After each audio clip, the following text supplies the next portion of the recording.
After defeating the villain in Speaker Project advertisement, our hero's journey is not over yet, as our villain started putting in the work.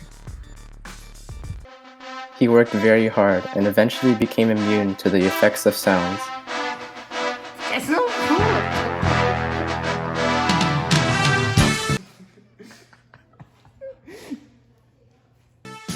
However, he later discovered his new weakness: water.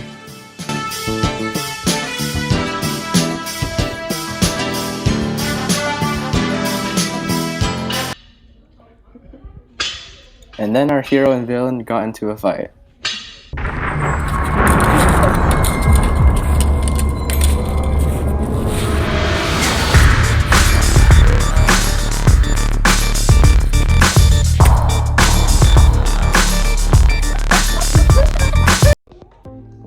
Now, what was this mysterious weapon that our hero was using?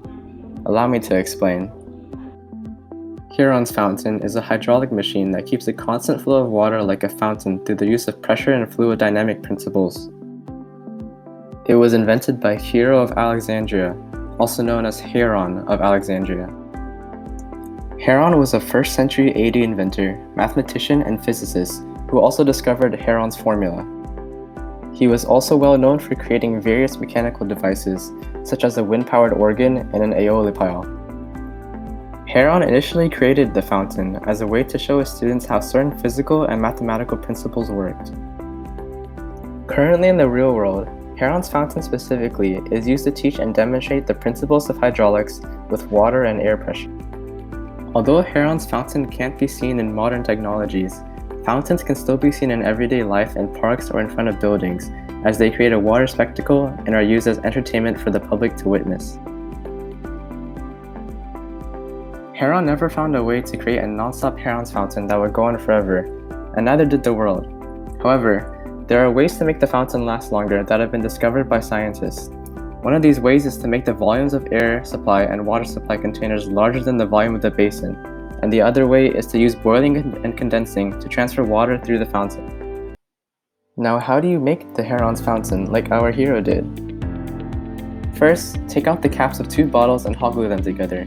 Then drill 2 adjacent holes through both bottle caps, but make sure the holes are wide enough for the straws to go through them. Then take 2 straws and attach them together to make 1 long straw. Insert the long straw into one of the holes and hot glue it in place. Then take another normal straw and hot glue it into the other hole. Take a bottle that does not have a cap and drill 2 adjacent holes through it. Take the caps that have straws hot glued into them and connect the 2 bottles that do not have cap. The long straw should be a bit over the hole you drilled at the bottom of the bottle, and the normal straw should be about an inch away from the bottom of the bottle. Take the cap of the remaining bottle and drill 2 adjacent holes in it. Hot glue this cap to the bottom of the bottle that also has holes drilled in it, and make sure that the holes align with each other. The long straw should be slightly popping out of one of the holes, and so hot glue another straw into the other hole. This straw should be about an inch away from the cap that connects it with the other bottle. Use the scissors to cut a quarter off of the bottle that does not have a cap, so that it is in the shape of a funnel. Then connect this funnel to the cap. But how does this work? We were able to get a group of scientists to explain. So this is how Herons Fountain works. The top bowl has to be empty, the middle bowl should be filled with water, and the bottom bottle should be empty as well. You would pour water into the top bottle, and gravity would cause the water to go down the straw and into the bottom of the bottle.